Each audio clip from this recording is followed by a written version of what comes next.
महाराष्ट्र के मुख्यमंत्री जी को मैंने चिट्ठी लिखकर ये निवेदन किया है कि महाराष्ट्र के मेडिकल एजुकेशन डिपार्टमेंट ने 18 अप्रैल को जो रिपोर्ट जारी किया है, उस रिपोर्ट में महाराष्ट्र में जो कोविड के केसेस पाए गए हैं उनमें से 63% से लेकर 79% तक के केसेस असिम्टोमेटिक है, इस प्रकार से कहा गया है।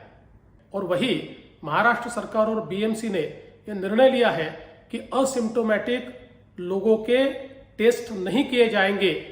इससे बड़े पैमाने पर जिनको कोरोना है ऐसे लोग टेस्ट के परव्यू से बाहर रहेंगे और कोरोना का फैलाव भी बढ़ेगा।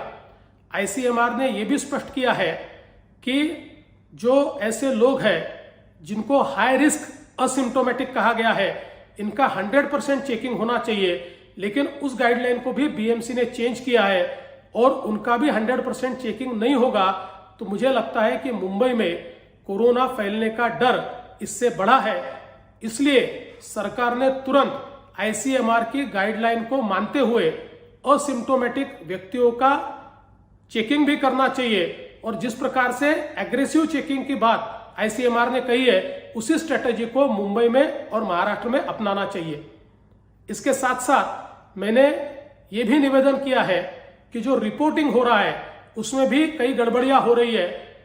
18 तारीख को राज्य सरकार ने मुंबई की केसेस का नंबर 183 बताया, बीएमसी ने 87 बताया, लेकिन बीएमसी ने एक नीचे फुटनोट डाली कि 12 अप्रैल से 15 अप्रैल के बीच जिन लोगों की टेस्टिंग की थी उनका रिजल्ट हमको आज मिला है और उनमें से 302 पॉजिटिव है। तो इसका मतलब कुल रिपोर्टिंग में बीएमसी ने 389 लोग पॉजिटिव ये बताने की आवश्यकता थी और उसी आंकड़े को महाराष्ट्र सरकार ने भी बताने की आवश्यकता थी। लेकिन इस प्रकार से आंकड़ों में जिस प्रकार का हेरफेर हो रहा है, मुझे ऐसा लग रहा है कहीं ना कहीं आंकड़े छिपाने का प्रयास अगर यहां हो रहा होगा तो ये बहुत ही घातक होगा। ऐसे सभी आंकड़ों को समझकर हमको ये लड़ाई लड़नी पड़ेगी, उस प्रकार की स्ट्रेटेजी तय करनी पड़ेगी। ये बात भी मैंने मुख्यमंत्री जी के ध्यान में लाकर दी है और कहा है कि इसके ऊपर तुरंत निर्णय किया जाए। Subscribe to Nation Next YouTube channel and press the bell icon to get regular updates from Nation Next. Also like Nation Next Facebook page and follow us on Instagram and Twitter.